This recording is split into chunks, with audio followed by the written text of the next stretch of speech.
Welcome everyone to Tech APAC. Today is our last day for this great forum for an entire week of a lot of knowledge and sharing knowledge with the big companies all over the world that join us.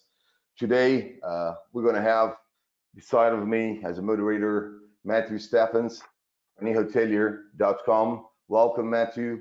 We also will have Eddie Tenzin, co-founder of Lucky, Chris Blaine, Vice President, EMEA and APAC for Sojourn, Rodrigo Teixeira, CEO at Ask Suite, Claudio Limancher, CEO at Yield Planet, and Leo Tan, co-founder at Kai. So guys, everybody's welcome. Today, the theme of our webinar will be digital marketing trends to increase revenue and reservations.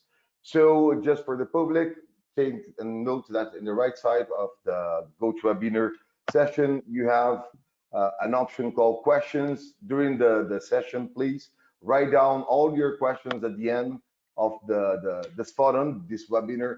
We're gonna ask all the questions that you're gonna have during the session for all the participants right now. So Matthew, you can start presenting yourself. Welcome. I'm very pleasant and happy to have you beside of me to moderate the last one for APAC. Welcome. Thank you very much. Thank you. Yeah, my name is Matthew Stephens. I'm the Managing Director of eHotelier. We support over 200,000 individuals, hospitality professionals around the world through online learning, as well as our daily newsletter, which we have a lot of subscribers, and hopefully some of you have also subscribed. So our panelists, we're very fortunate to have an extremely high level of panelists today, starting with Eric Tenjin, co-founder of Oki. Eric, would you like to introduce Oki, please? I would love to. Thank you so much, and welcome everyone to a rather sunny Amsterdam today. So yeah, my name is Eric. I'm originally from Sweden, but I've been living here for about 10 years. We just discussed it prior to the introduction today. I have a background being a disc jockey doing electronical music, so that's background prior to starting co-founding Oki. Based here in Amsterdam, Oki is an automated upselling engine, so we basically help hotels to sell the right products, deals, and experiences and upgrades to the right guests at the right time through the right channel, all in doing so to help try to improve the guest experience and drive additional revenue from guests that book with your hotel. Super nice to be here. I'm very excited about this panel. Thank you. Great, thanks, Eric. And next up, we have Chris from Sojourn. Chris? Thanks, Matthew. Yes, my name is Chris Blaine, and as Vinny mentioned, I'm the VP for EMEA and APAC for Sojourn. Sojourn is a digital advertising platform for travel companies. So we have over 10,000 clients globally, from large to small, large hotel chains, airlines, tourism boards, destinations, attractions, all the way down to individual properties all across the globe. And we use the travel data that we get from our data partners to help our advertisers target travelers to bring them either to their destinations or book more seats on their flights or rooms in their hotel or experiences in their attractions. So thrilled to be here today to discuss some of the trends that we're seeing in digital advertising. Fantastic, thanks, Chris. And next, Rodrigo from Ask Suite. Welcome, Rodrigo. Thanks, Matthew, Vinny. It's a pleasure to be here. I'm CEO at Ask Suite. It's not on? Yeah. Yep. Perfect. So we just won Hotel Tech Award as the best, as the world's best live chat and chatbot platform for hotels and resorts with maximum score there. We are totally focused on increased direct bookings, lead generation, and reservation agents productivity. We are assisting almost 1 million travelers per month by messaging, and today I hope to share a little bit about what we have learned along this journey. Great, thanks, Rodrigo. Moving now to Claudio from Yield Planet. Can you tell us a bit about Yield Planet, Claudio? Yeah, thanks a lot. First of all, thanks Vinicius, Matthew, to having me. It's great to be on that panel along all the other speakers as well. So my name is Claudio Limancher. I'm CEO of Yield Planet. I'm originally from Switzerland, moved first to Poland, where our headquarters is, and now to Barcelona in Spain. Yield Planet is far and foremost a channel manager and a revenue management system provider. On the channel management side, we're on the market since over 10 years, and I would say we have one of the most flexible distribution solution that is out there. We provide over 450 different connections to PMSs, booking engines, GDSs, and most of all OTAs. Price Optimizer is a fully automated RMS solution that really reacts prices whenever something is happening at the hotel. So every time you get a reservation, we recalculate prices and distribute that. We're present all over the world with more than 4,500 hotels using our solutions, present in over 80 countries. Yeah, so really happy to be here sharing knowledge as well. Great, thanks, Claudio. And finally, but certainly not least, Leo from Kai. Leo, tell us a bit about Kai. All right, thanks, Matthew, and thanks, Vinicius, for inviting me on this panel to share some insights. My name is Leo from Singapore. I'm the co-founder of Kai. Really delighted to be part of this distinguished panelists discuss how we can actually navigate this whole situation together, right? I think it's been tough for everyone, and sharing some kind of knowledge, knowledge sharing. I think that's one of the key things that a lot of these hospitality folks should be doing as well. In short, Kai is actually a suite of products enabling hotels to create a contactless guest experience and generate incremental revenue from pre-arrival until post-stay, right? So I think guest experience is something that I'll be focusing a lot on today, right? That actually helps to hotels to get future guests, and of course delight their existing guests. So really excited to be here to share my thoughts on what we've been through and the whole guest journey experience. Right, thanks. Fantastic. Thanks very much, Leo. Well, you've got an amazing wealth of experience and knowledge here, particularly during this challenging period with COVID-19. Delighted to be assisting Vinny to moderate this session, but I'll hand back now to Vinny to ask the first question. Okay, guys, let's go for the first round of questions for all the public that's listening to us right now.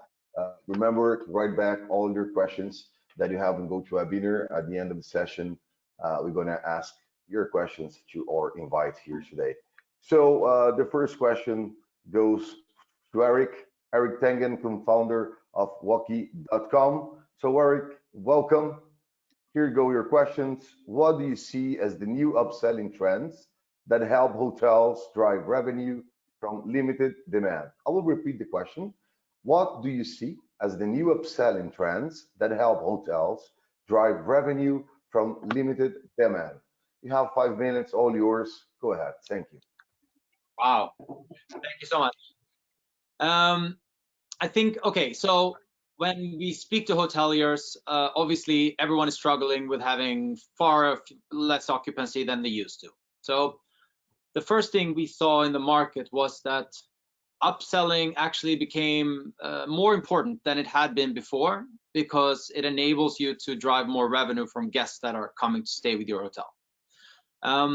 If I was a hotelier today and I would like to maximize the opportunity that upselling can bring, I think I would think of it in 3 different ways. The first one would be ensure that you are offering relevant deals across multiple channels, across the full guest journey.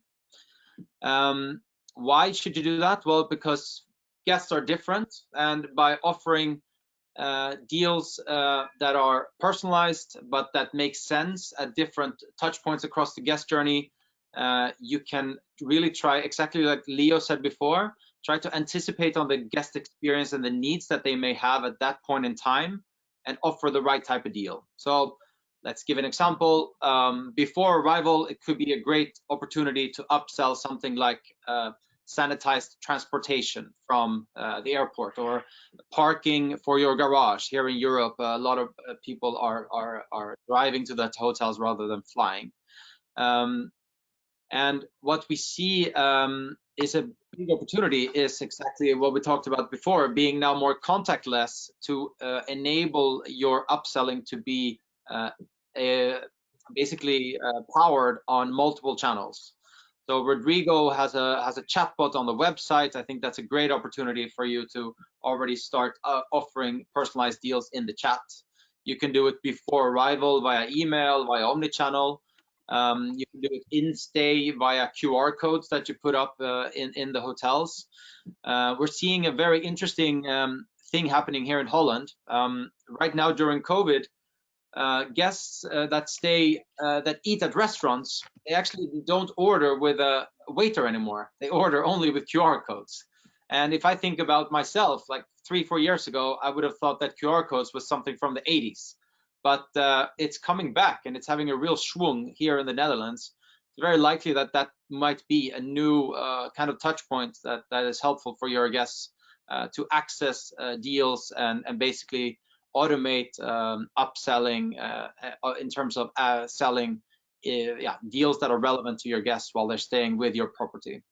So that would be my number one thing. Think about how can you add value to your guests at different touch points across the guest journey, and ensure that you're using technology providers that can help you offer these deals across multiple different channels, because guests are different, and some prefer text message over WhatsApp, and some prefer maybe a QR code over email.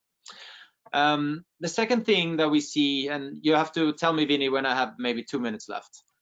Go ahead. No, don't worry about it. The second thing I think is interesting is, while hotels have been forced to, unfortunately, furlough a lot of employees, like a general manager or a revenue manager now have to also do housekeeping in a night shift, and it's a very complex situation, obviously. And simultaneously, the guest expectations have gone up.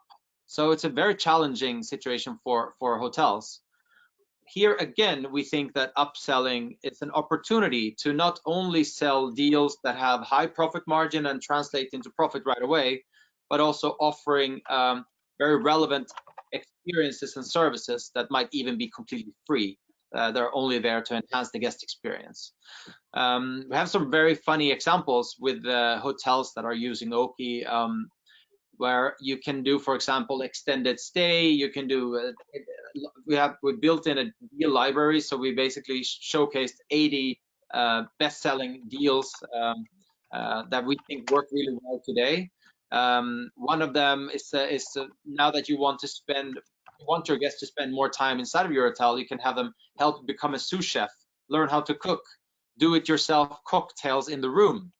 And what we see from many of our customers in Thailand is one thing that's really working to make sure you drive your customers to spend more money on site is to actually offer them cash vouchers, which is interesting. So you basically say, I give you 1,500 baht, or you pay me 1,000 baht and I give you 1,500 baht to spend in property. So we see hotels getting really, really creative in terms of looking at what do we think that our guests want today. And it's definitely changed from a situation where you can try to yield and be really clever around what to offer in terms of, and change towards really looking at, we have 20% occupancy now, we used to have 80, we need to be really creative in terms of how can we generate any bit of revenue from these types of guests while making sure that they have a great guest experience. And the final thing, and then maybe Claudio will touch more upon that, is how I think you can implement revenue management more within upselling. So we just launched a really exciting partnership with a company called OTA Insight, where we basically use rate shopping data to build automatic dynamic room upgrade pricing. So it means where room upgrade pricing normally was static, now we make sure that the room upgrade prices completely follow the online selling prices that you have of your rooms. And it has increased revenue for those hotels with about 20%. So it's a very exciting idea, I think, where you can start looking at upselling needs to be delivering a great guest experience. I'm summarizing now, deliver a great guest experience across the full guest journey on the right type of channels where your guests are likely to want to buy and communicate with you, but also really think 3 times more maybe around, are you leaving money on the table by saying maybe some deals are too expensive so guests aren't buying it, or they're too cheap so it becomes a bargain and you would actually be able to make more money off of that. And that's where I think all those 3 things put together are it's like pieces of evidence that show that hoteliers are getting really creative today, more so than they have ever been before, in terms of generating more revenue from limited demand. I have no clue. It's 5 minutes, but I would say. No, but no problem. Don't. I just will let you know when he's passing away. All of us are gonna say, look, guys, to rush a little bit, so don't worry. I just want to put it inside what you tell. QR code, yes, I think everybody of us think the QR code would think of the past. There right now is in the top. We're gonna be use that for everything. And talking about upselling, for example, we have a lot of different tools all over the world that resorts and corporate hotels are using it. Not only a QR code for web check-in or a QR code to take your breakfast at your room or the room services, but right now you can be in a swimming pool or you can be in a resort hotel. You can read a QR code. You can be seated looking to the sea, for example, and get your margaritas directly, or even just read a QR code and can see what else they can do in this resort or what else they can do on the city. So we have also more tools to do upselling, not only on the hotel side. For example, I can be there drinking something. I said, okay, well, what else I can do here? Just read the QR code, and you can see the hotel are offering me in spa. He's offering a massage. He's offering me, I don't know, when scuba diving, and maybe they can offer things on the destination at the same time with the different partners directly to a QR code, all online, all in the cloud. Then it's solutions that and the client can be registered and can get more feedback for the client that using that QR code, and they can pay on the checkout, or they can do the payment directly online. We have also that kind of stuff running on all over the world. Just wasn't inside. I want you to say it up to you, Eric. Everybody else want to have an aside or have some opinion or add something about that? Just talk, please. Go ahead. Yeah, I obviously would love to follow up, Eric, on the dynamic pricing idea. I mean, that's obviously very close to heart from an RMS point of view, and I think it's an absolutely. I've seen the webinar together with that you had together with also Insight also on starting that. How is that working out for you guys? Do you see a lot of traction on the dynamic priced upside or upsell models? Okay, go ahead. It was a question for me, right? Yeah. Yeah, I mean, what we thought was so interesting, because according to everyone we spoke to, hotels, they don't normally price their room upgrades in a dynamic way. They would always have a flat fee typically, or they fluctuate a little bit.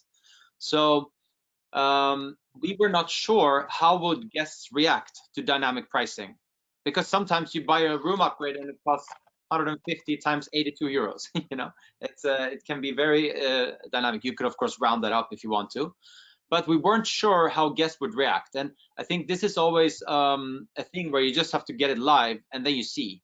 But in the hotels that we've been piloting, we saw an uplift of 17% in upgraded spend per night. So what that means is, if they normally had a flat fee, that would be, they just make it easy, an average room would cost 100 euros. That room was now sold for 117. So what that told us was that guests are actually willing to spend to upgrade to more expensive room upgrades, which means that hotels were leaving money on the table by not having dynamic room upgrades. But the other thing was that we saw a 20% uplift in total upsell revenue, which was even more interesting. So while guests were willing to spend more on were willing to buy more expensive room upgrades, the conversion rates didn't necessarily decrease. So that's fascinating, right? And I think it has to do with the psychology from a guest perspective. Like if you book a room, if the room upgrade pricing are always the same and the room price is really high, then it will be perceived as very cheap. But if the room price, which currently as it is today, is quite low, it will be perceived as quite expensive. So by aligning the room upgrade pricing with the room rates, you're always completely aligned, which makes it more fair, I think, is one of the reasons psychologically. And that's why we see that conversion rates are still high, and ultimately hotels generate more revenue. Awesome. Yeah. Thank you, Eric. Right now I go Matthew. I turn down to you, so you go to the next Thanks, Vinny. question.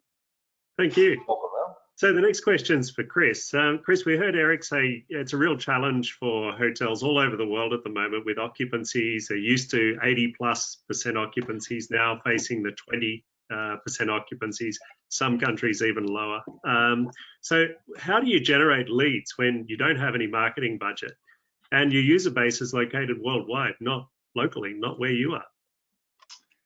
Yeah, thanks, Matthew. It's a great question. And following quickly on Eric's discussion around various ways hoteliers can maximize the demand they do have, you know, certainly driving higher conversion rates through the activities, the leads you are getting, you know, job number one. Like, make sure everybody who's coming to you is converting so you can win that business.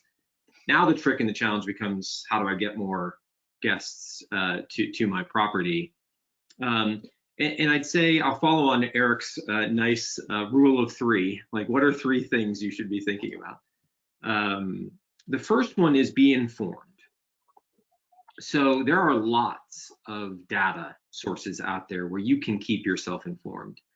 You know, we here at Sojourn have actually free insights that we provide to clients and customers where they can look at travel trends, booking trends, search trends, regionally, globally, domestic versus international travel, et cetera. And many, many other companies are doing that as well. So be aware of where you can go find data. Webinars like this are great examples of where you can continue to keep yourself informed about the various trends that are happening across our industry. So I'd always say the first thing is use the free things that are available to you to ensure you're aware of what trends are existing. The challenge I think that you presented there, Matthew, is especially in Asia Pacific. Asia Pacific is a very, very heavy international travel market, a lot of cross-border travel. And in this market, cross-border travel has been non-existent to very limited. I think Leo was saying, you know, he can't even leave Singapore, right? You can't get into Singapore and you can't leave Singapore. So what do? Well, frankly, you have to roll with that if you're a hotelier. And here are a couple of quick data points that we've seen here at Sojourn. The first one is that we've seen a significant increase in the amount of travelers who are searching for domestic travel, staycation sort of things. In fact, it's more than doubled since January across Asia Pacific. It used to be about 37% of the search and the intent for domestic travel. 37% of the overall intent we were seeing was for domestic. Now it's over 80% across Asia Pacific, right? So dramatic. In fact, Asia Pacific across the globe has the highest intent for domestic travel, higher than any other region. So I know international travels has been your business, but you got to shift your mindset and think about, how am I attracting domestic travelers? And again, Eric mentioned some really cool and innovative ways to entice people to take advantage of the various things that you can provide at your property. But along those same lines, how do I entice those visitors? Even in Singapore, how do I get you to come 4 miles to my property, right, to have an experience in my property because you're just desperate to get out of your apartment, your flat, or your home? So I think there's very important for you to be thinking about domestic travel, staying informed about what those trends are, et cetera. The second thing I'd say is, one of the things that when you don't have money to spend, that you're trying to figure out ways to generate leads and use and leverage digital advertising channels, that you should be considering is looking at alternative marketing strategies for that. There are lots of companies that actually provide services and platforms that are actually pay for performance. So you don't require a marketing budget up front for marketing activities. You just pay basically a distribution cost on the back end, right? So it doesn't hit your marketing budget. It's actually cash flow positive, and often, many cases, you're able to pay for that conversion activity after the guest has even stayed, right? So that's a great cash flow positive way to do marketing on a pay for performance basis without having to incur any cost from a marketing budget standpoint. Lots of companies do that, and you should be looking and exploring who those companies are and how they do that. Your booking engine might provide those types of things as well. So there's lots of avenues that you can go down to find quote unquote free or alternative payment models for marketing services and demand. And then I'd say the final thing, number 3, is you have information about guests who have stayed with you before. You have opportunities to engage those guests to either come back to your property or to get them to send people to your property. So find creative ways to use your CRM. Engage your existing or former clients. Try and again entice them with special offers or experiences, especially obviously those that might be domestic, to come back and to visit your property. Use social networks, right? Social boost on Facebook and Instagram and other social networks to get people talking and thinking about your property. Those are very low cost ways to actually generate interest and intent and demand for your property. So, you know, I'd say you have to be creative, right? Be informed, have the data, look for alternative marketing models that you can use and leverage that have a different, slightly different payment model attached to them, and then find those ways to leverage your existing clients and customers, as well as look at those other low cost marketing avenues like potentially social, where you can boost off your web page or off, sorry, not off your web page, but off your social page in presence.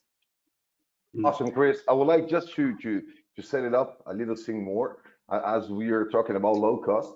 For example, all the hotels have their own PMSs. You have all the clients for the last 2 years that pass through your hotel. The first thing those hotels can do, just check it out. For right now, we are talking about domestical, and this is more domesticals is more all over the world that happens.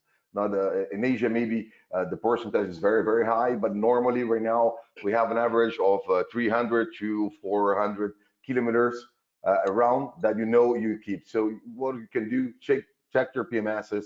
You have email of those clients. Maybe you have the cell phone. You can do a distribution list through Telegram. You can do it through WhatsApp. You can do it email marketing, and you can do better than that. When I say you can do better, because you'll see. For example, I have all my clients there in the PMS. I know where's the proximity they're coming from. I choose them, and then I need to group those clients in different groups. When I talk about different groups, for example, I have my standard client, don't spend too much.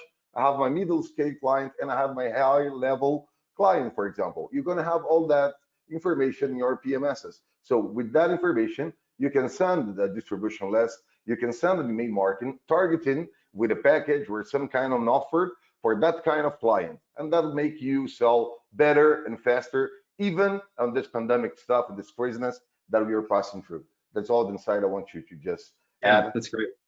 Awesome for the answer. If somebody else wants something absolutely, Vinny, that's great. Using your user base in promotional ways like that, or rather your customer base in promotional ways like that is super effective. Somebody else? If not, we move to the next question. Thank you. You're welcome, Chris. Thank you. Thank you. So, Matthew, it's you now, huh? Or myself? I'm losing myself. Over to you, Vinny. It's my time or your time? Sorry, man. Your time. Oh, awesome. So let's go with Rodrigo Teixeira, CEO at Ask Suite. Rodrigo, welcome. We're very happy to have you join us.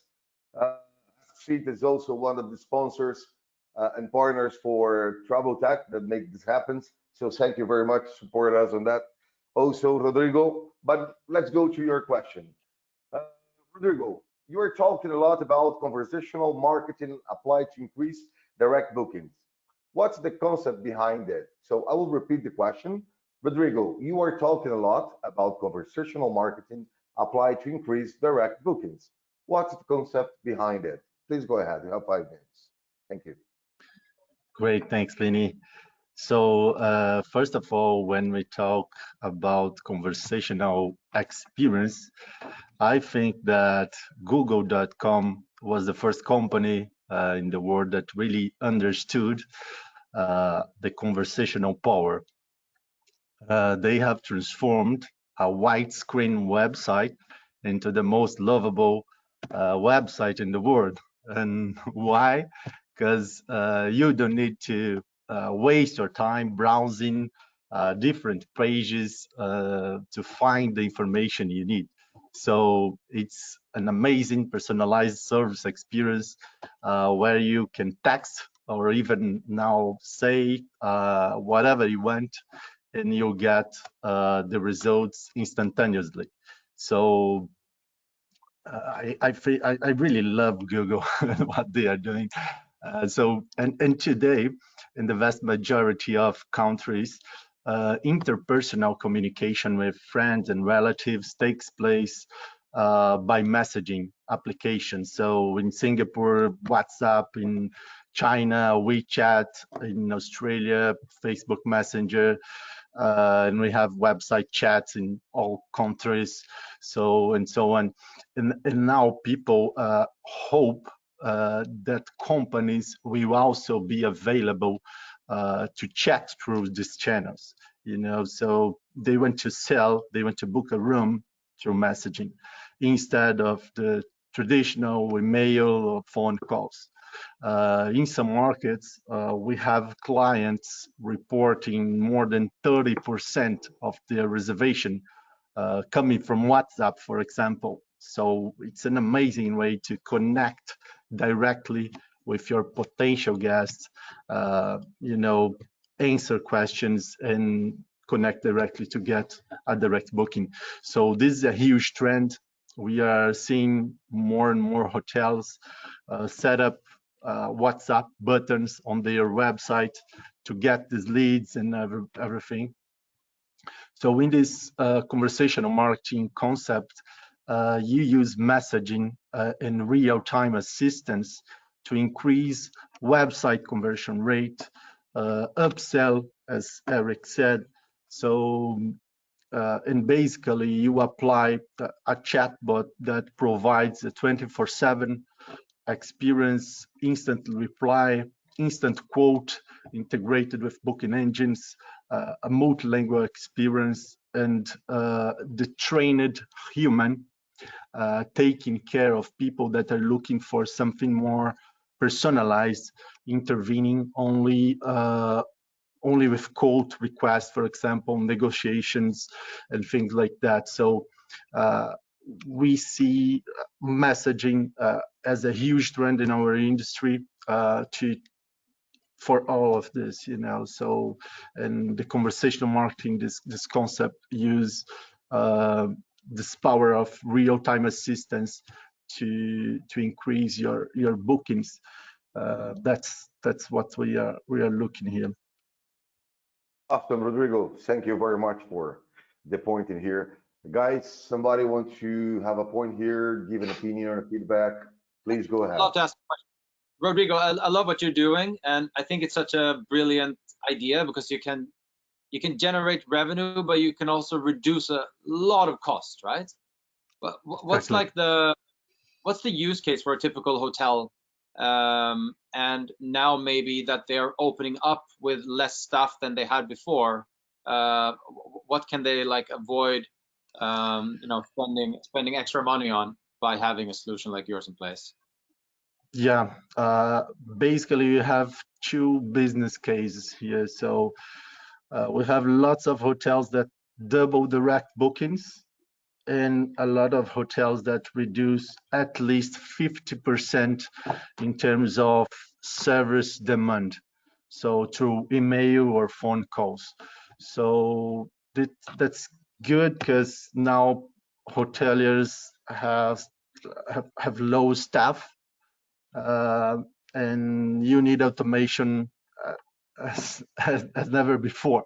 So you need workforce, and automation is one thing that we look here inside our business what we can automate every day to keep people working on things that really generate value. When some agent need to answer, how can I get to the hotel? You are just spend your money, So that's the point. Thank you. Awesome. Thank you. Matthew, it's up to you, my friend. Thank you, Vinny. Thank you. The next question's for Leo at Kai. Leo's the co-founder at Kai. Leo, how has the guest experience changed for hotels due to the current pandemic? So I'll just ask the question again. How do you think the guest experience has changed as a result of the pandemic? Yeah, Matthew, that's really a great question, and I think the guest experience has totally changed in terms of what the hotel the guest actually wants to expect, right? Like what Eric mentioned, the expectations has actually increased, but due to layoffs and furloughs, the number of staff that the hotel can actually hire has actually decreased, right? So how do you actually match that? I think what Rodrigo mentioned, automation is key today, right? Being able to automate certain stuff that then allow your staff to actually focus on the more mission critical tasks that they need to do on hand. Right? I think that's very important. In terms of how the guest experience has changed, guest experience has always been very traditional, right? Hospitality is based on the I think if you look up the word, it's like really face-to-face interaction, right? And that COVID has totally blown that away out of the water. It's something that even SARS did not do that, right? But COVID has totally rename. Maybe someone needs to go to Wikipedia to change what hospitality really means today. So it has changed the way how hotels actually interact with their guests, and I think that's something that hotels need to rethink their approach in terms of how they want to maintain the same amount of guest experience, but utilizing some form of technology to be able to provide a better or same or even better guest experience to their guests using some form of technology or what's not. And I think, in terms of the guest experience, hotels should not only be looking at when the guest, is in the hotel, right? But rather, I think what, Eric is very focused on as well, which is pre-arrival, right? It's a lot of hotels today I speak to as well, they always think about their guest experience as when the guest first takes the first step into the hotel. Right, and to me that's the wrong concept, right? From a very guest perspective, that's not the way it should be, right? You should be engaging me from all the way from pre-arrival to all the way until the guest checks out, right? Even beyond guest checking out, it should be a 360 approach where how do I get back, these guests, like what Chris was saying, look at your current CRM, right? Who can you target back? Who can you engage and within a certain area be able to get them back to the hotel? Because returning guests statistically they tend to spend more in your hotel, right? When it comes to other, not just the room revenue, but ancillary revenue as well. So I think looking at that approach from a guest experience perspective, from the entire guest journey from pre-arrival to checkout. And lastly, I would really think that hotels should really think as a traveler, right? Imagine yourself as a traveler in your own hotel, right? What do your guests want? What do they need? And how are they able to consume this information that you provide to them, right? For example, our solution does provide like a mobile concierge, for example, right? Being able to have that mobile concierge to allow your guests to access information regardless of where they are on their own mobile devices, right? I'm sure most of you have stayed in hotels with an in-room compendium, right? How often do you actually flip a book? Not so much, right? But leverage on the time now that we have that everybody knows how to use a QR code, where maybe 2 years back, probably a QR code was like, something like, is it sport or is it something like that, right? So utilize and leverage on this opportunity to allow your guests to go online, right? Using QR codes or what's not, get information, get access to information about your hotel, promotions that you're running, or, anything that you want to tell your guests, right? And that actually will create a better guest experience with a very contactless approach, but yet a very high touch hospitality that hotels every hotel wants to achieve. So I think that's how the guest experience has changed for hotels, and I think hotels should move towards such a utilizing technology to increase or maintain their current hotel experience. Great, thanks, Leo. I think. Sorry, Vinny. No, I just want you to say something that, and during this week we have Taylor, head of sales for Amadeus for entire Asia Pacific. One thing that I share what she said was that we need to have a balance. The change experience of the client, of course, change. However, for hoteliers, okay, we need to provide all the safety to make the customers do the reservation. But remember, we're still a hotel. We're not a hospital. Please be careful to do not pass that balance. We need to have a balance. If not, even I guess if we go to the hotel right now, and right now the recovering, we have, for example, resorts have more than 75, 80% recovering, very straight. And we have the curve rating 25%, occupation 30%. Leisure is very high. However, if you start having, and you go to a resort as an example, speaking about a resort or a place that we go to to be calm, you know, because it's the guest experience. And you arrive there and you see, like, I'm in the hospital, I'm in danger. You need to find the balance. Yeah. Seeing the hotels, we need to have the promotions on the website. We need to tell the client how safety we are, the measures that we're taking to, but balance. Remember, we still a hotel. We are not a hospital. Matthew, you can move forward with the next question. Sure. Also, please. Sure. Thanks, Vinny. I was actually going to say, you know, when COVID first hit, there was a lot of talk and a lot of people wrote about the recovery and post-COVID and things going back to normal. I think now that we're kind of 6 to 9 months into it, I think there's a fair acceptance that we're not going back, that this is the new normal, you know, that we're now, that the future is going to be, our guests are going to be hypersensitive to their health. And all the technology that your companies are creating is actually creating the future, and the future is going to be different to the past. And to your point, Vinny, I think hospitality will be there. That's what we do. We're going to do it in a different way, but we still need to be hospitable. It's not a hospital.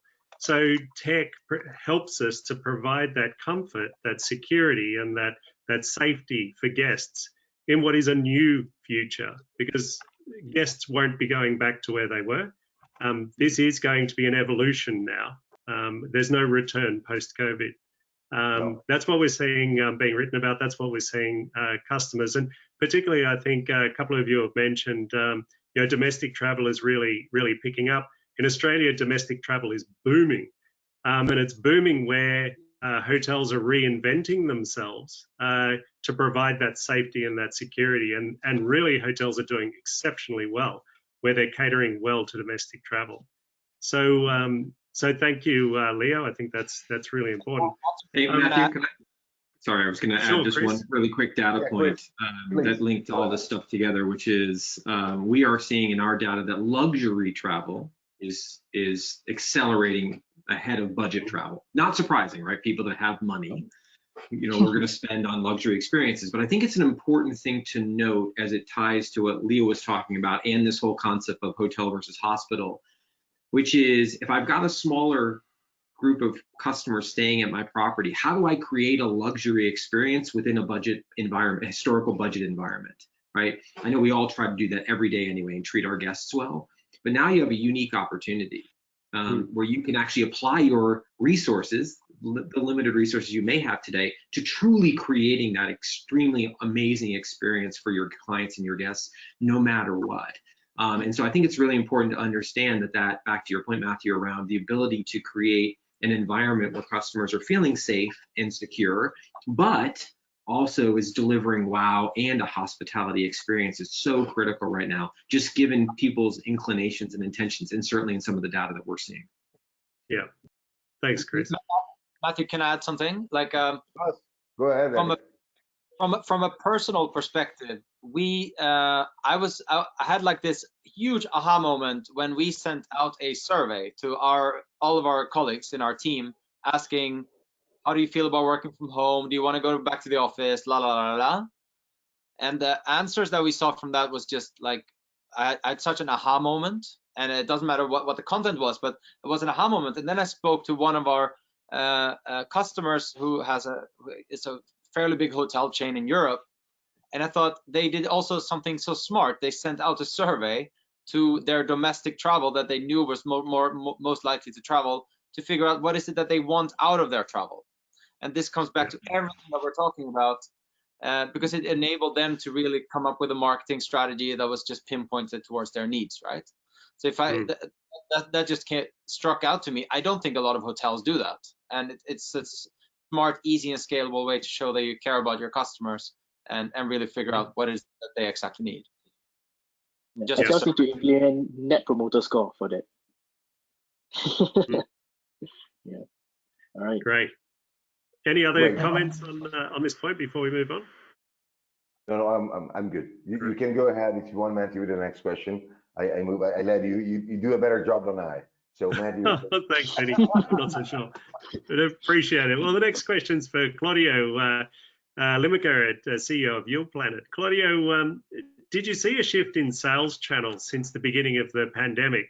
And how do you see the channel mix evolving in the future? So I'll repeat the question again. Did you see a shift in the sales channels since the beginning of the pandemic? And the second part is, how do you see this sales channel mix evolving in the future? Claudio. Yeah, Matthew, thanks for that. Yeah, that brings us a bit in a slightly different topic than what we've just talked about, actually more into the sales end of how do we reach clients. And I mean, as a channel manager, obviously monitoring the channels that are used by our clients, much like what Chris is observing in the data as well.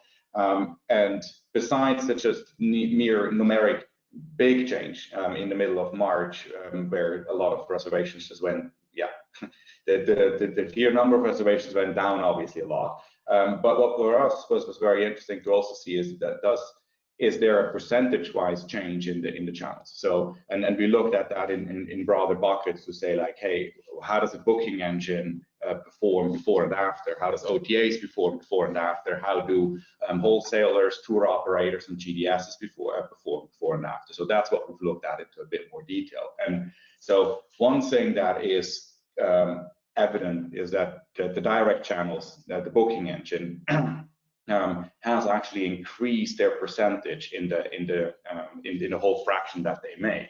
Now, that is something that is great for the industry, I think, in general. However, and that's a bit the caveat here, it didn't really change that dramatic. So we've seen somewhere around 7.2% on average number of reservations coming through the direct channel before the pandemic. And in the weeks since May, where we have the biggest kind of recovery phase, we're actually at somewhere 8.2%.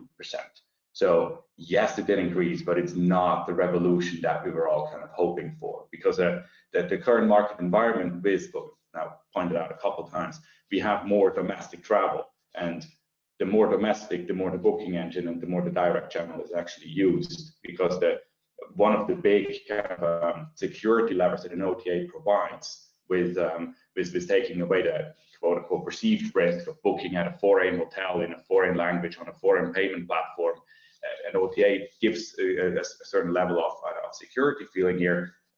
For local and domestic travel, we don't need that level of security. So we would have actually expected an even higher increase in the direct channel, but still it is there, and it is increasing, and we see it as a trend to not kind of go away. On the other end of the side, we have the GDS wholesalers and tour operators. That, at least in our portfolio of hotels, never was that big of a channel before. Wholesalers were the biggest, and they decreased across the board after the pandemic.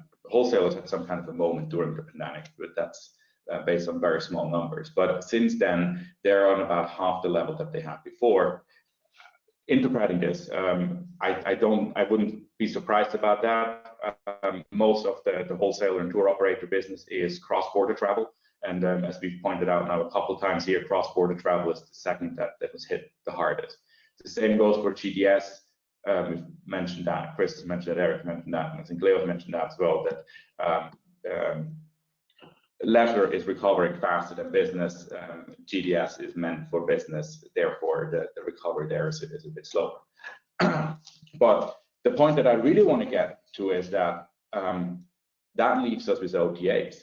And OTAs were making well above 80% of all the reservations before the pandemic, and they're still making way more than 80% of the reservations in our portfolio after the pandemic. And I think it's a lot of, like, I hear a lot of hype and a lot of talk about, hey, how can we move more to direct? And I totally understand that. I mean, that makes a lot of sense. And whenever we talk on our revenue management business, we're trying to facilitate that as well. However, I think we shouldn't forget about the OTA. I know it's not a very popular opinion to have, but they have a lot to offer because they have a lot of eyeballs. That's where 80% of a normal hotel reservation are coming from. So that's certainly a route to work with. And I think I know, Chris, like in your speech, it ended up nicely on 1, 2, 3, but I would add number 4 there. Say like, work with the OTAs and work with those tools that they're offering. I'm not saying everybody needs to sign up to Genius and needs to do whatever the OTAs say, but it's certainly worthwhile to try out the tools that the OTAs are offering in order to drive that demand, even in that low demand period of time. Because just by the sheer number fact, they're providing a big fraction of your reservations. Thank you, Claudio. I would like to put an insight in what you said. A lot of people was expecting the revolution that you told about concerning the direct bookings, but I have an opinion why few hotels don't have this. Let's go to 2007. In 2007, the first studies that has been done in Europe, we have at that time 70% of the people that check a hotel and an OTA or a TripAdvisor at that time, they go to the hotel and they try to look to the hotel and try to do the book through the hotel directly and see if they offer something. Why this revolution is not happening right now? It's because the hoteliers still, most of them, with total respect with the hoteliers, but that's a real thing that need to check it out, is that first of thing, you need to have a website and websites for hotels. If you're not a core, you cannot have like a corporate site. Your site needs to be for sale. So the people needs to go see what you offer. Okay, you have a last minute and have a package. I give you the best rate. I guarantee that. First thing. Second thing, they need to see what you're doing to keep my safety. So, or maybe the first thing, and people don't do that. And maybe then when you try to move to go, you don't have those informations clearly on the website, and also the experience on the website. People are still thinking, but nobody uses website anymore. No, we need the first thing that we need to take a look in a hotel is our website and how we build that website. The website, we cannot write back a lot of things, a lot of words. No, it's visual. The humanity has become lazy, very lazy.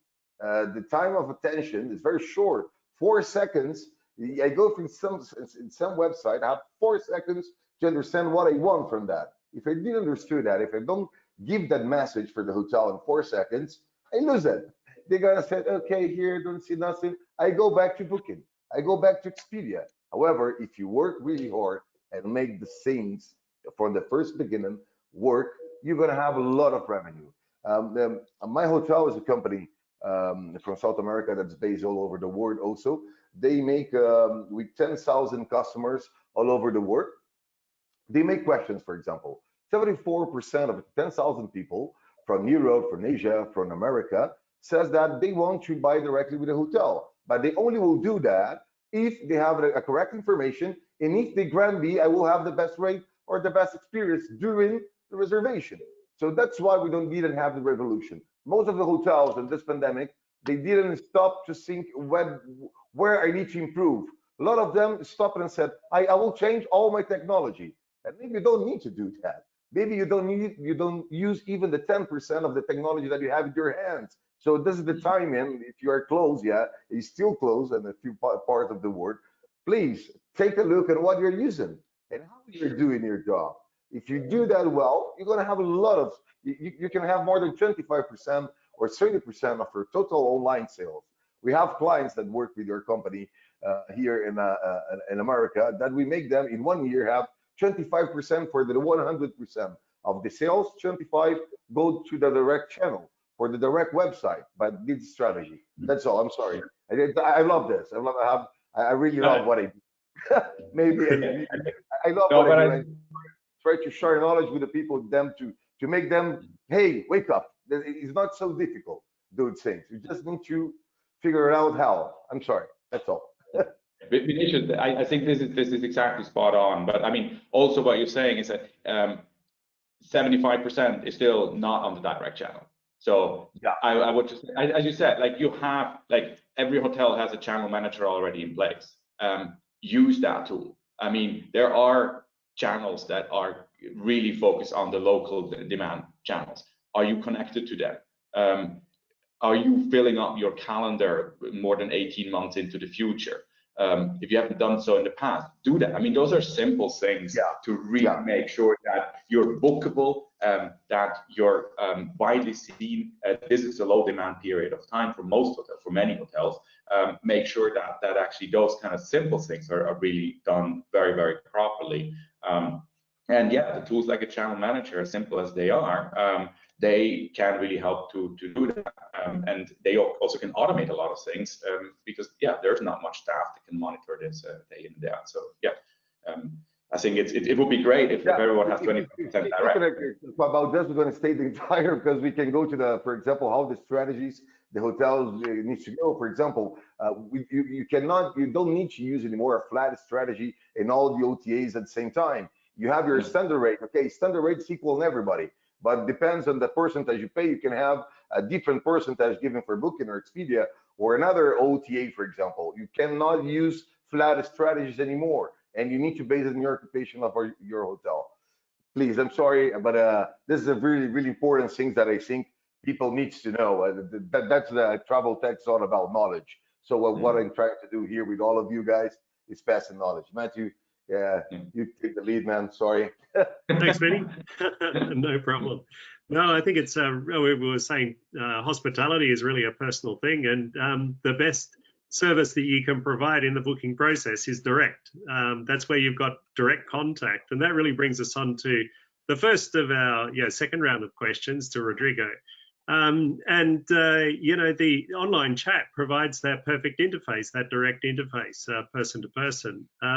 So you've assisted more than 11 million travelers through messaging. What data and learning lessons can you share with us that could help hoteliers to increase reservations and revenue? So I'll just repeat the question again. What data and learning lessons can you share with us that could help hoteliers to increase reservations and revenue? Great math, thanks. So in all of those 11 million traveler interactions, we get more than 70% of people assisted by chat web, so on the website, through mobile phones.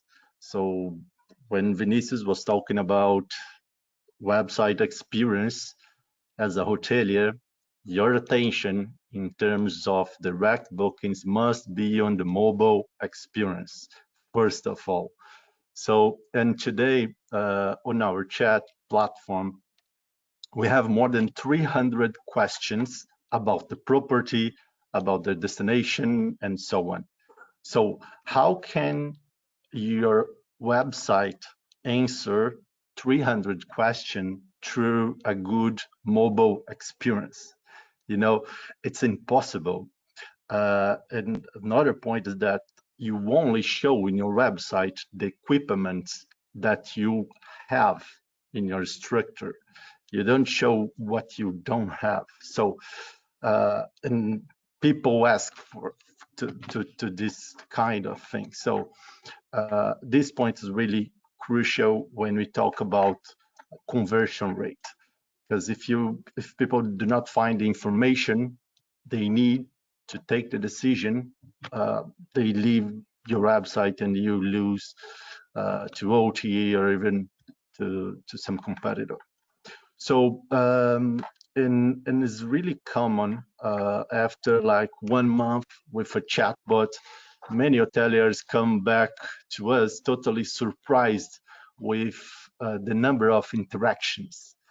And that's why there is a hidden service demand on hotel websites from people who do not want to make an international phone call to know if the hotel provides an iron inside the room, or if there is possibility to get a better price than the OTA, nor sending an email, you know. So they want the instant reply, instant assist. There is no more room in the hotel industry for a response time of more than 6 hours, you know, for an email or whatever. So especially with a quote request. You know, sometimes you get your quote request through email after 24 hours. So in 24 hours, this potential guest already booked in other website. So the customer needs this instant assistance. And another interesting data is that 58% of travelers have been assisted outside business hours. So that's why it's so important, the 24-hour service experience. And Sundays reported more quotes than Friday, for example. So not only 24 hours, but you must be available through the weekend. And some small properties is difficult to do it. So and third data, 40 to 60% of people ask for pricing through chat. So it shows the behavior that people usually compare the OTA rates with your direct pricing. So what we have learned from our customer base is that when they set up a 7% off through the chatbot, they usually double direct bookings with us. So this discount is enough to win this pricing game, you know, in many markets. And of course, many hoteliers are using this strategy, because of course, when hoteliers set up to serve the platform, the technology with us, we give all the tips to work with a strategy, because it's not only the technology itself, it's the strategy behind to make it work for you. So that's what we have to share here. And of course, many hoteliers are also using messaging to upsell with Waki, for example, Waki, here lead generation, event lead generation. So there are a lot of avenue opportunities to get on this landscape. Great, thanks, Rodrigo. Does anyone else have any comments on those? Not No, at the Vinny? moment. No, for my side, it's okay right now. We can move to the next one. Great. So the next question's for Chris at Sojourn. Chris, what advertising channels, for example, Facebook, Instagram, search, Meta, and OTA, have worked best for driving bookings in the short term and in the long term for customers, and how has that changed during COVID? So I'll repeat the question again. So what advertising channels have worked best for driving bookings in the short term and in the long term for customers, and how has that changed during COVID? Yeah, I think one of the, let me start with the second part of that question first, Matthew. And by the way, I love the way you pronounce the name of our company. Like, I love the French spin on the Australian accent. Oh, it's beautiful. It's beautiful. So thanks for that. I'm going to record you. I'm going to put it. Yeah, I've been working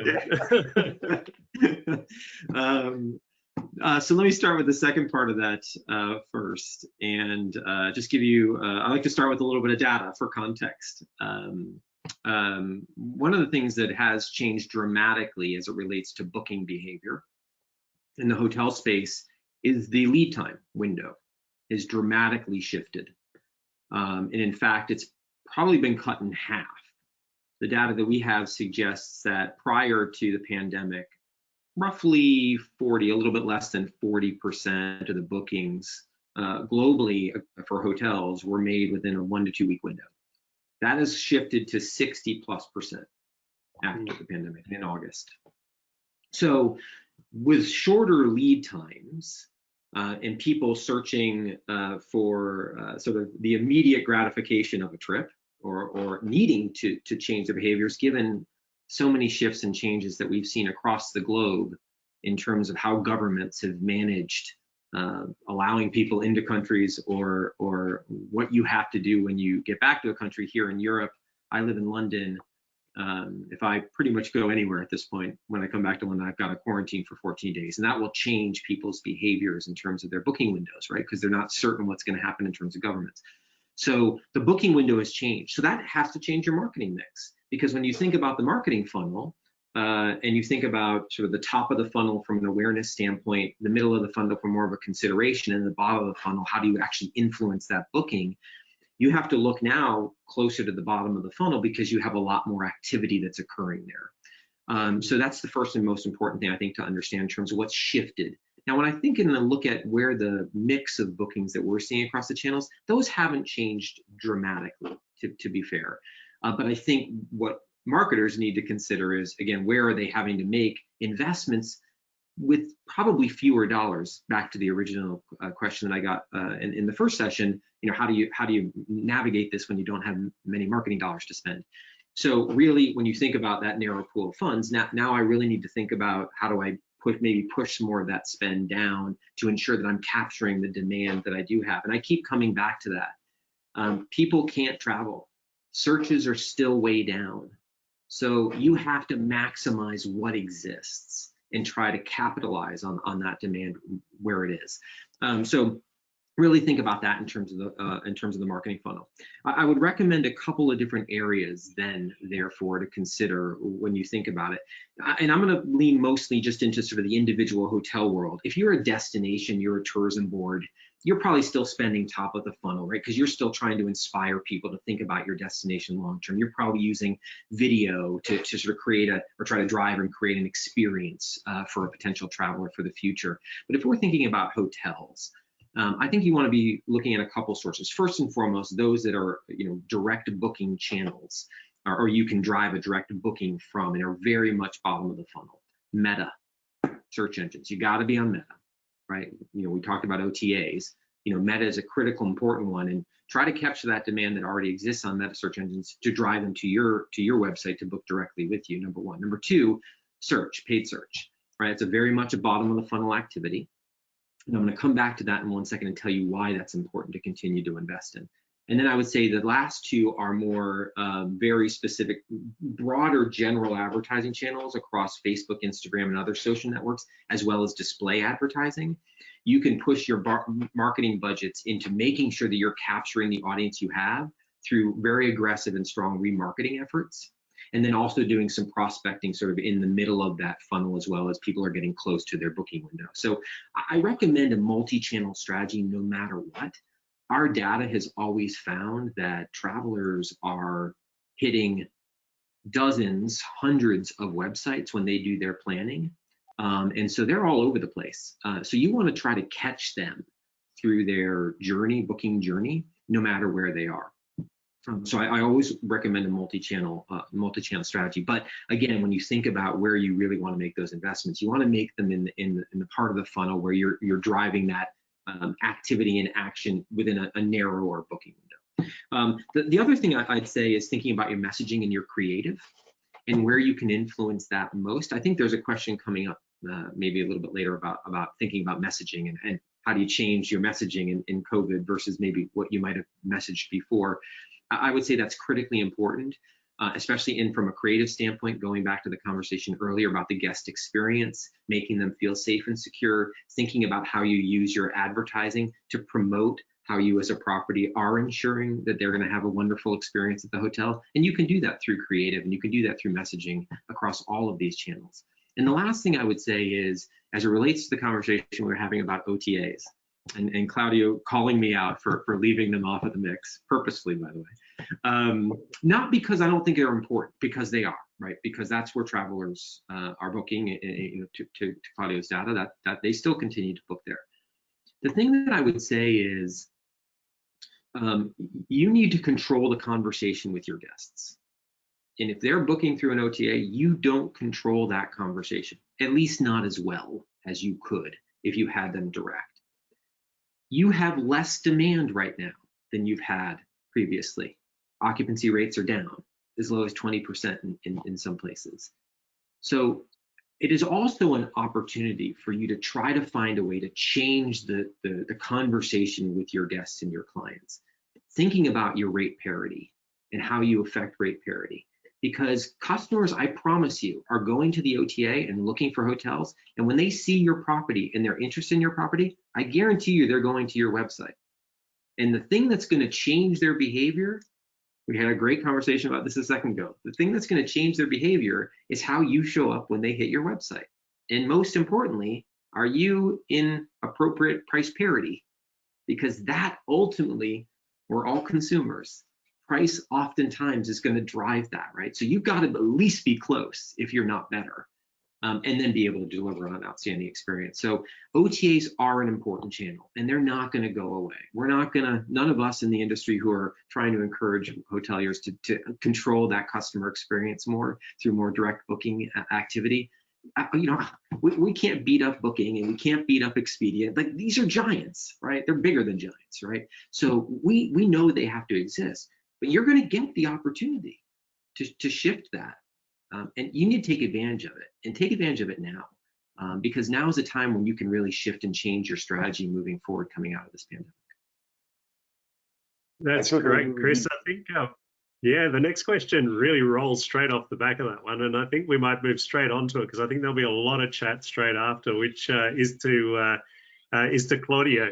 Claudio, lower demand. There's a temptation to dump rate. At the beginning of this pandemic, there was so much talk across the industry about don't dump rate. So we know that consumers are price sensitive. We know that they're going for the lowest deal. We know that we want to drive them direct wherever possible and get that personal relationship. But the question is really, you know, with such pressure, would you advise hotels to lower rates in order to increase bookings? Thanks for that. I think you said it very, very, very well. Like, don't dump rates. Like, obviously, like, without a doubt, the prices are very, very sensitive elements that customers are actually taking into account when making a booking. I mean, Chris just laid that out, and I think it's always going to be a very, very important factor for any kind of decision. So pricing is a multifaceted element to look at. I mean, there are the structure of the price, and I think here there's a clear shift to more flexible pricing to allow more refundable rates and so on. I think that's a clear trend that we're seeing, and there's a good reason for doing that. But if we're looking at a low demand period of price, you know, like the yield management basics, or kind of where the whole yield management actually comes from, is to say that if you have a price and you lower that price, you will get more bookings at that lower price. Now, in a very low demand period of time with occupancy rates in the 10 and 20%, that will just not hold very much true. So yes, you might drop your price and you might get that one or two, or you get that more reservations, but you will need to drop the rate so significantly in order to get a significant uptake in your booking levels that it's most of the time just not worth it. At the second time, and this is now the prisoner's dilemma kind of part of it, that if you drop the rates, your competitors more or less, they don't need to, but they're kind of pushed into the move of following you, or if you're following somebody else, then you're starting a price war, which at the end of the day nobody really profits from. So yes, don't drop your rates. I think it's obviously also not the time to raise your prices beyond what people are willing to pay. But my biggest and open and honest advice is try to price what you're actually offering to the client. Like, if you're a 5-star luxury property, price accordingly. If you're a 3-star property that has a good value for money offering, then price accordingly. But that's exactly what it means. Price accordingly. Don't try to win more customers by the price. And I think another element that I just want to bring into that conversation is that these are hard times. I mean, we're all travel technology companies, and for us it is hard times in terms of profitability and cash flow. And for hotels, that's even more so. And having now rates that start to scratch at the rate of profitability, that's certainly not a good way to go forward with. So your rates should really ensure a healthy, profitable future for the operations. COVID didn't make it cheaper to run a hotel. in many areas, it increased the cost quite dramatically. There were investments needed in the whole security, in the protocols. More staff is sometimes needed in order to upheld the security protocols that are required. So at the same time, dropping rates to the part where the long-term operations is no longer profitable, certainly this is not the advisable step to move forward with. So that's a kind of, I think, the kind of message that I really want to bring across here. Now, like, at the same time, I think there are buckets of opportunity in this market where having a dynamic pricing really makes a lot of sense. Now, over this summer, we've seen quite a lot of like segments of the area of the markets, niches of the markets that performed extremely well, like Swiss mountain resorts, Polish seaside, where we are strong. I mean, those are like niches of the market that really perform well, and where you can increase your prices during a certain amount of times when you actually see the demand. So I think that the pricing here really needs to follow the kind of forward-looking demand patterns that you can see. When you see pickup, you can raise demands. And here's the part where I think the technology can really help to identify those those areas where you can increase the price. That requires you to be much faster than you've been in the past. Chris pointed it out. We see exactly the same thing in our data, a much shorter booking window, which also gives you much less time to adjust your pricing, because yeah, you have where you had a couple of weeks before to follow and increase your price levels. Now you have days for that. So it is important to be on that. While, and we've had that a couple of times before, you have less staff at the hotel. So the technology really can really help you to automate these parts in order to profit from these buckets of opportunity that are there, but at the same time maintaining a more or less stable or a value for money type of pricing strategy. I think the other thing hoteliers have to remember is that if you do dump rate, it's probably not going to generate more demand, number one. But secondly, it's creating a new value proposition in your hotel where it's going to be 10 times longer to increase your rate back to where you were. And if your competitors don't drop their rate, then you're repositioning yourself in the market, and that's can be catastrophic. So yeah, I think dropping rate has always been advised against, and I don't think there's really too much upside. So thank you very much, Claudia. Particularly if it doesn't drive a lot of demand out of it. Yeah, of course.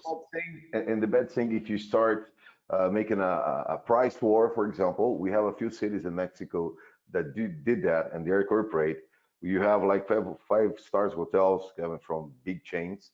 Normally the price was $100. They was selling for $38. So if you do that, you're gonna get the wrong client at the end, and you're gonna lose the correct client that used to go to your hotel. So hoteliers don't do that. Really don't do that. Yeah, if you don't have demand in your location, it's better, I don't know, keep closed to open and sell for a price that you don't even pay your bills. That is just an opinion.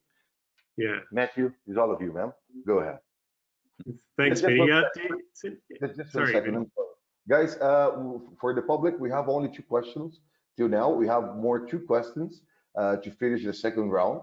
So I request for if somebody have more questions concerning with the invites that we have here, the companies, please write down on the question size and go to a webinar like this. We can once we finish the round, make the questions directly for our inviters here. Okay, thank you, Matt. I'm sorry, you can move forward. Thank you. Fantastic, no problem, Vinny. The next question's to Leo. Leo, what should hotels be doing now to prepare for when travel rebounds and when that demand starts to pick up again? Right. I think that's a really good question, and I think there's a lot of things hotels can do. It's for a lot of hotels in Southeast Asia, especially, they are running on very low occupancy, probably like 10% or less, right? And that it gives them a lot of time to think. right? So I really want hotels to follow the 3 R's. And I'm not referring to reduce, reuse, and recycle, but keep doing that. But but it's rethink, review, and refresh, right? So those are the 3 R's that I really hope that hotels can do during this lull period and be able to, open better for the future, right? So rethink, what do I mean by rethink, right? Rethink the entire guest journey, right? The guest journey has changed. The whole guest experience has changed. Your guest expectations has changed, right? How are you able to adhere to these guest expectations throughout their guest journey, from pre-booking to after they have booked, when they check in, when they are in-house, and post-stay?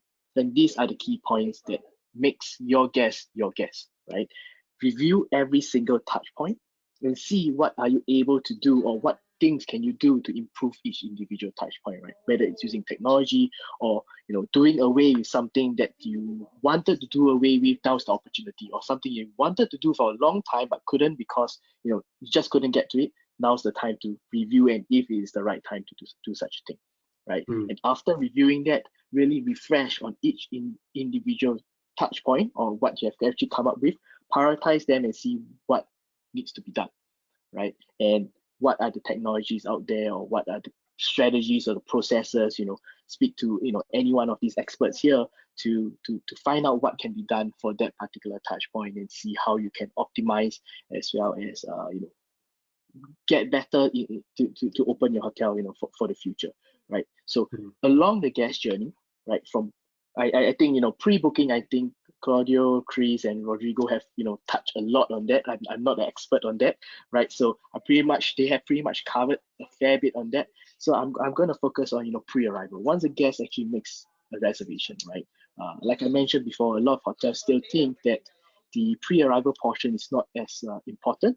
The only portion is when they actually take a first step into your hotel, which I feel is not true, right? So how do you actually engage your pre-arrival guests, right? How do you get them excited about going to your hotel? How do you upsell them different kind of experiences that they most want, right? How do you actually do that, right? And that actually helps to increase your total revenue per reservation, and that's very important, right? Especially in today's day and age, right?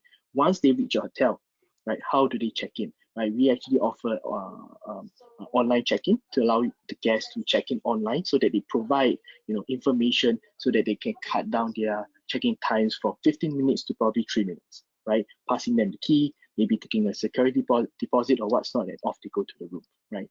Think about it. Airlines have been doing it for years and years and years, probably 5 to 10 years. Why are hotels still not doing it, right? Hotels tend to always be lagging behind in technology, right? And the best part about it, airlines have already tested it out. They have proven that it works. They have proven that it creates more operational efficiency, right? Especially during these times, with instead of 2 or 3 front office staff, you probably have 1, right? With that actually helps to create a lot of paperwork that doesn't need to be done at the front office, right? So that's the check-in, right? When the guest is actually in-house, right? How do you engage your guest with this whole social distancing stigma in place, and everything that needs to be done, right? There's only so much time you can interact with your guests, right? I know there has to be a very, very good balance between how much you interact with your guests and how much information you can pass to them, right? But then again, it is hospitality. There still must be a good balance between you talking to your guests, but at the same time, how do you provide the same amount of information or even more information to your guests during that time, right? Even though your conversations are much shorter, right? So having like our mobile concierge can allow you to actually do that, right? To pass down information to the guests, have it all in their own mobile phones, and that's where most of the time where we spend our time, right? On our mobile phones or on our laptops, right? Digital. That's where your guests are, and that's something that's very important. And last but not least, post stay, right? When the guest actually checks out, how do you retain this guests, turn them into direct bookings, right? I think that's really a very important part. It has to come full circle, right? A lot of hotels today are still, I think, not tapping on their current database or CRMs and what's not. Getting feedback from the guests on what should be, what's good, what's not good, right? And be able to use that feedback and start to drive and segment, like what Vinny said, segment your guests and be able to bring these people back based on different promotions that you're running. I think that's a very key thing for hotels to really relook during this period of time and think, how should I do this? And it's things are not going to go back to normal. It's going to be the new normal. So whatever you're doing now today will definitely not become redundant once, I would say, like, once COVID's gone, right? So it will not be redundant. So think about what you want to do. Rethink, review, and refresh. I think those are the 3 key points that all hotels should be doing during this time, especially with low occupancy. I think it's a good opportunity. There's always some opportunity in some crisis, right? So take advantage of this opportunity and be able to do that and make your hotel better and come out better after this entire crisis. Great, thanks very much, Leo. One thing you just said there about arrival, I worked with cruise lines for a number of years, and cruise lines are absolutely amazing at pre-arrival upsell. You basically, very quickly, the process is that you make your booking for your cruise, you prepay it, you have to prepay the entire cruise 30 days out, but then they start working on your short tours. So they work on short tours and they work on entertainment, because their philosophy is that whatever you spend on your cruise before you arrive at the ship is forgotten once you get on board the ship. So if they can drive more spend before that embarkation process, before that arrival, then all that is forgotten and their budget starts again. So they can get more out of you during the stay. And that's a really good way of upselling. So yeah, I think hotels can learn a lot from cruise lines in that pre-arrival upsell type stage from cruise lines. Yeah, they also do an exceptional job of personalizing the booking process, and as you mentioned, the post stay, that follow up and that rebooking. A lot of people, once they've cruised once, they just keep going back, and they'll do 3-4 cruises a year because they love cruising, because they're looked after, not just on board, but pre and post cruise as well. So thanks very much. It's really valuable advice there, and I love your 3 R's. It's really good. Thank you. Thank you. Excellent. Did anyone else have any thoughts on Leo's comments or question there? Otherwise, we'll move on to the final question, which is to Eric.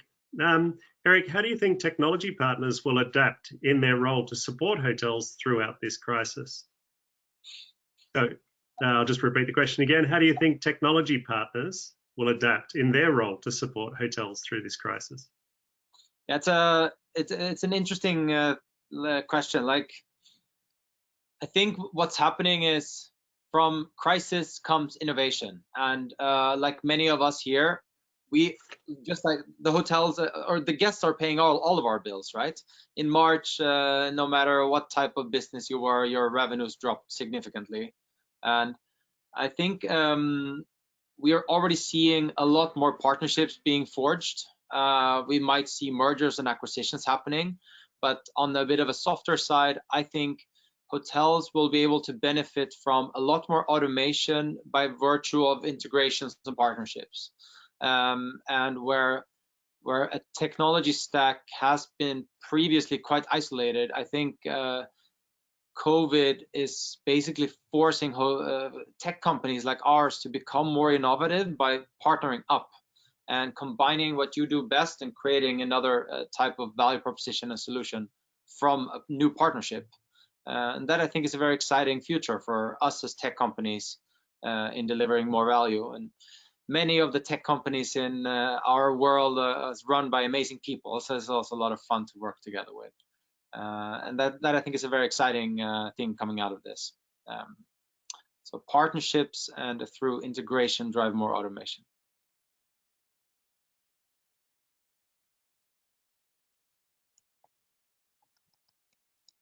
Matthew, I think you're on mute. I'm on mute, sorry. My apologies. Awesome.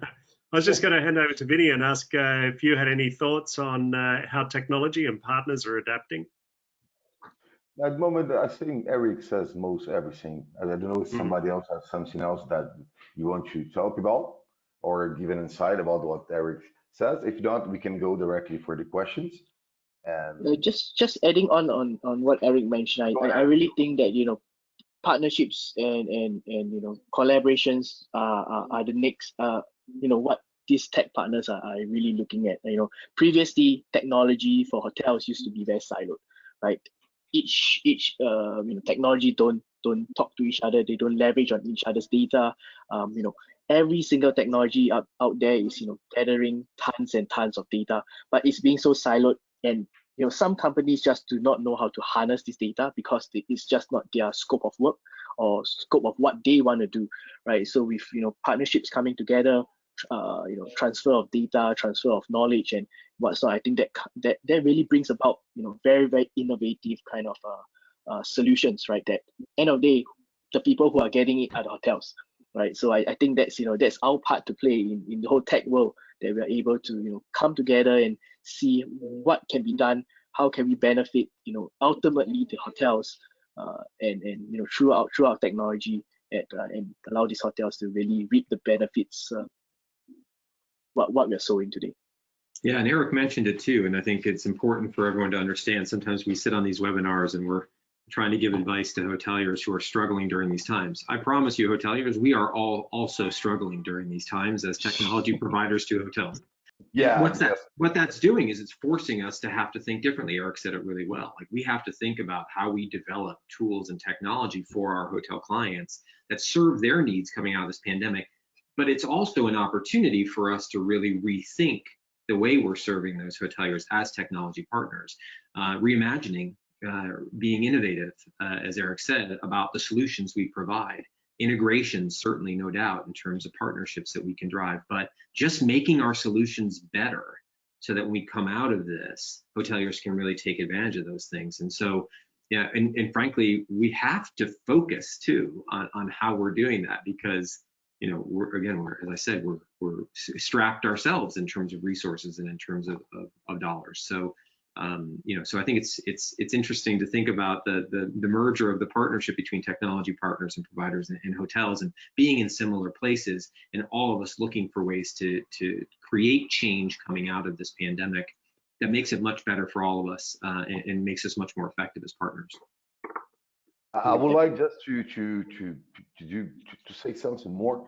As we have all this pandemic, all this negative stuff, we have hotels open up. We have a few other cities that is closing and lockdown again. But we need to take some positive things, not only look for the negative side. I'm sure my company and most of the companies, we need to reduce costs. We have a lot of things that we need to do. However, this pandemic will also accelerate, I think, all the tech companies to move forward and develop more things faster than ever. So this, in the positive way, the pandemic, okay, they broken up a lot of people. I know that, and we lose a lot of revenue, a lot of everything, but make us move forward very fast. So that's a good thing for us. And for example, travel tech, if the pandemic doesn't happen, maybe we never will have this discussion here, and we're never going to have this. And travel tech is a global, it's already a global. We're going to have on 19 October. The biggest event for Latin America, for Mexico, from Central and South America, for example. We're going to have more than 30 companies. We're going to have it on 23rd of November. We're going to have the EMEA, European, Middle East, and North of Africa. We already have more than 30 companies booked to join us. So maybe we're going to have like 8 panels, not 5 or more. It's going to be a craziness, but it's going to be okay. We're going to handle it.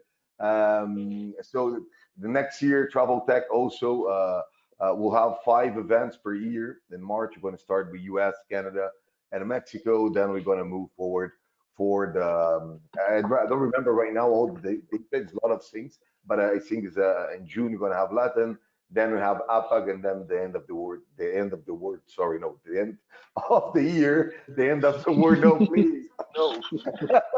I'm sorry, guys. It's late here. I didn't sleep too much, huh? So you need to have patience. By the end of the next year, we're going to have also Travel Tech for Europe again. And Travel Tech is a forum that we created, and we also is managing to try to make Travel Tech the next year also be the forum, but at the same time be a place like a fair online where the hotels will be able to contact all the companies participating during the event and have salespeople and do presentations. And after all the travel techs, we move forward to travel tech talks, where we're going to take our podcast or live with 30 minutes, and where all the companies will have the opportunity to explain what they do and what they sell. Like this, the public can have also a hub that travel tech will be the hub, where you can have all the technology companies, most of them all over the world, in one place. You can see all the CEOs, vice president, head of sales explaining what you sell, what you do, and check it out what is the best for the hotel. That is the main point of travel tech. And travel tech is all about knowledge. So that's the only thing I need to say more. Matthew, if you want, we have 3 questions there, or no, we have more questions now. If you want to pass through them, we have Actually, 1, 2, 3, but 4 questions, and after that we're gonna finish, and then I'm gonna say the last words for this, and you will have the time to say goodbye for everybody. And I hope see most of you on the Latin and the EMEA also with us again the next event. Matthew, is all on you. great. Thank you. Well, I'd love to ask them, Vinny, but unfortunately I can't see them. So maybe I'll, Maybe you you'll cannot see the questions. Okay, go ahead. So, no, but if you wouldn't mind, that'd be great. Thank you. no, I will do it, man. I'm so sorry. I think you have the question size. I'm so sorry. I'm so sorry. That's okay. So let's go with the first question. Here is from Murtuza. How RMS companies are tracking mobile rates, as most of the users are going towards mobile booking? Who wants to, Claudio, who wants to answer this question? I'm going to repeat the question. How RMS companies are tracking mobile rate, as most of the user are going towards mobile booking? Mhm. So I don't exactly know what a mobile rate would be compared to a normal rate. I mean, the way we are tracking rates as our RMS companies, actually by integrations with companies like Go Inside or HQ Plus that provide external rate data to the RMS, and I know most of the RMS companies are doing it in the same way. So I wouldn't know if there's a really big differentiation in the mobile rate versus the web rate of a hotel. Certainly not from the big OTAs. The majority of the differences are in the rates that we see from external, that are actually more on the brand.com versus the OTA rates, where we have some disparity at some point in time. To be honest, I would not know if there's a big disparity between a mobile rate and the web rate. If I understand the question correctly, that we could actually leverage off. So normally the people that see a mobile rate see the same rate on mobile as on the web. But yeah, guys, correct me if I'm wrong. No, I think you keep it corrected, but maybe the questions, on my opinion, they need to understand, like, for example, we don't track on Booking or Expedia. The price on the mobile, maybe, and the desktop will be the same. Maybe the strategy for RMS and mobile goes directly for the direct bookings. So in that, I think all the RMS, you can track that information. And just answering that, we can do more than that, because the RMS right now, if you have direct bookings, you can have a rate plan based only for Facebook. You have a rate plan only for your email marketing. You can have a rate plan for the mobile. You can have a rate plan for LinkedIn. So we can track most everything, but more in direct booking. That's I think on this, on this level, but that is then when we're differentiating the pricing. And I think there is, as you said, I mean, like in our tool, we can even automate all these differentiations and base it on a lot of input factors, such as if for example your forecast says that next weekend I have a good weekend, then we can open up a mobile only special rate plan that is distributed to the different online channels, or only distributed to the direct channel. So in this sense of the rates that we publish, we can differentiate extremely granular and point it by opening closing rate plans is one mechanism. Opening closing room types is another one. In our tool, we can even create room types on the virtual room types to differentiate on the room type level. So. Awesome, thank you, Claudio. So the next one is from Aliona Golovina. Hello, how I can get the contact of Waki for the future collaboration. Before Eric tell you, I want to tell that everybody that listens to us, you can go to the traveltech.space is the website for the Travel Tech officially. There you're going to find all the websites for all the companies that is participating here, and even their LinkedIn. By now, Eric, so Aliona wants to know how she can get in touch with your company. I will give my private mobile phone number right now. Go ahead. Yeah, please add me on LinkedIn, or just go to our website and start to chat with us using the chatbot that we have on our website. Awesome. Wacky.com. You actually there going to have all the feature that you need. Love to have a chat, and I'll forward you to the right person. Thank you so much. Look forward to hearing from you. Awesome. Let's go for the next question. This person don't have a name, is a number. So I'm gonna go directly to the question. So for high-end luxury chains and properties, what should one keep in mind to maintain luxury standards as the industry moves forwards to contactless service mode? I will repeat the question. I don't know who will be able to answer this. For high-end luxury chains and properties, what should one keep in mind to maintain luxury standards as the industry moves forwards contactless service mode? So, who wants to answer that? I think I can give a quick answer. What came, I said earlier that one of our, it's actually a luxury chain customers sent out a survey to all of their people in their database. And what came out of that was actually that their guests really wanted to feel safe, but they certainly didn't want to be treated with gloves and everyone to wear masks all the time. So I think preserving standards for that specific luxury hotel chain was mainly to, like Leo said, adopt a lot of contactless opportunities for your guests to do processes that they don't have to do anymore, that are like not really adding to the guest experience, but preserve everything else and do that just like you did before. Just keep in mind that safety is a bit more important than it used to be. But so from their perspective, their guests didn't necessarily want to be treated very, very differently than they did prior to all of this happening. Awesome. Thank you very much, Eric. Here we have Pulami Data. Sorry for the pronunciation. Pulami Data just said, great session, a lot of insights. Thank you, everybody. Then we have Christian Zuzik telling us that maybe we go forward too fast in technology development. Could make a lot of mistakes. Who knows? I would like to answer that. Normally, all the companies that we develop before we go live, we do all the tests. We have quality checks. Things we can make mistakes. Everybody can make mistakes. But normally, when a product go live, we always will set clients for tests. We will test before everything. Technology company, we are really serious companies. We will never put in the market things that will make the client lose money. That can happen. Yeah, everything can happen. Look, we're in a pandemic. We never think that we're going to be in a pandemic like this.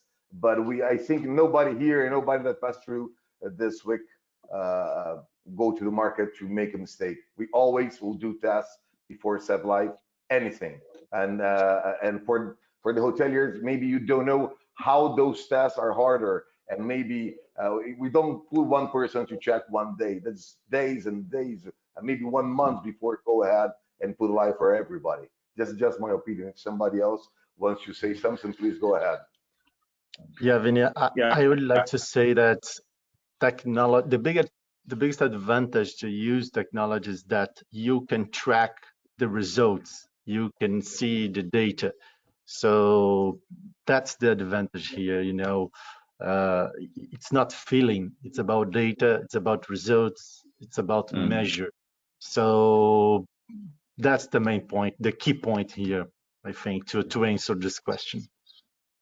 Correct. Yeah, if I can just add, I mean, digitalization and process innovation, that will not go away. So we will not go back to doing things manually anymore.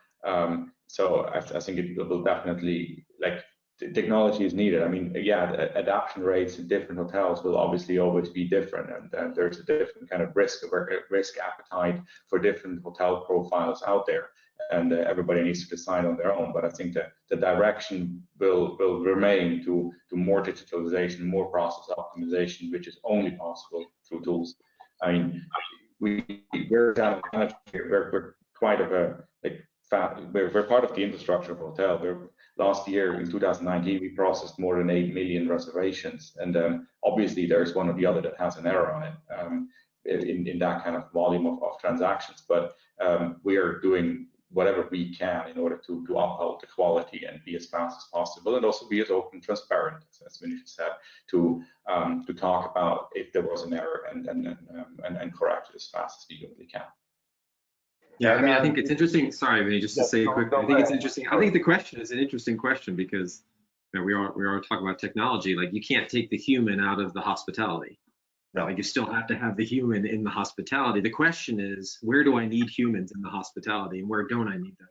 And oftentimes, you probably don't need them sitting in a back room processing all the reservations that Claudio Business can do for you, right? Like, that's a bad use of human resource, right? Take the human resources and put them in the place where they matter, which is in the guest experience when they arrived at the property and how you treat them in that way. Let the technology providers automate all of those things and measure, to Rodrigo's point, all of those things that you don't need a human to do for you, right? So I totally understand the context of the question. You're right, you probably don't need us providing technology solutions that greet people at the door, but maybe, right, you need them to, for Leo can provide you some solutions that make it, when they do walk in the door to greet you in the first place, they're really going to be excited to be there anyway. And one thing that is very important, the hoteliers need to understand, technology, we are not a cost.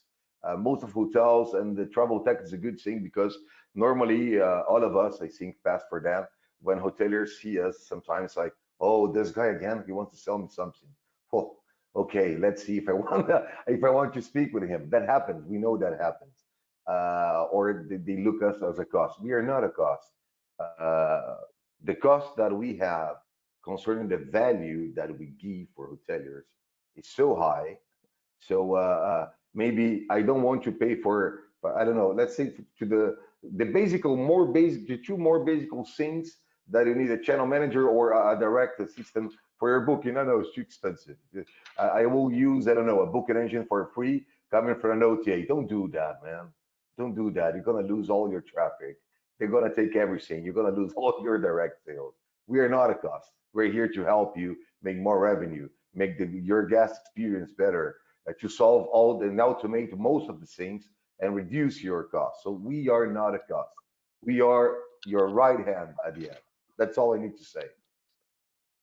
So guys, we finished. I'm really happy. It was an awesome, outstanding week with a lot of companies, with a lot of awesome professionals as the ones we have here. I want to say thank you to Eric, to Claudio, Priest, Matthew, Leo, Rodrigo.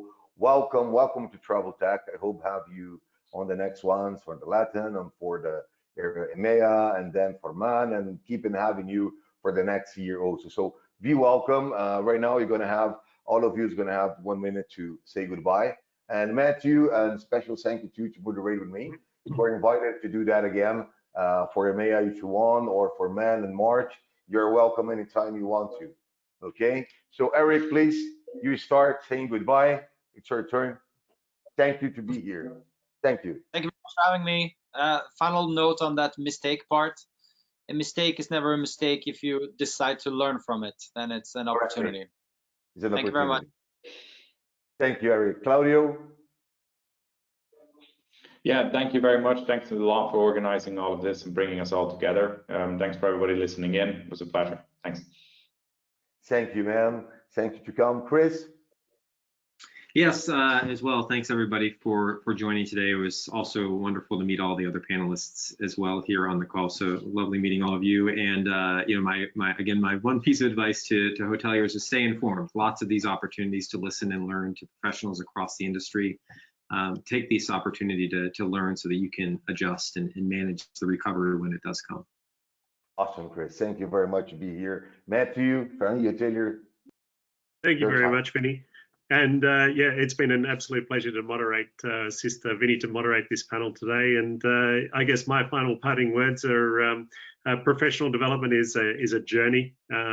As Chris said, these insights and these learning experiences are part of your journey in growing your experience. And we're delighted to be a learning provider and to partner with Travel Tech on this part of the journey. So thank you, Vinny. Welcome, Matthew. Thank you. Leo Tan, your time. All right, thanks, Vinny. Thanks, everybody, for this opportunity to be here to, share my knowledge and listen to, a group of experts, in their fields, and it's really an opportunity for me. And one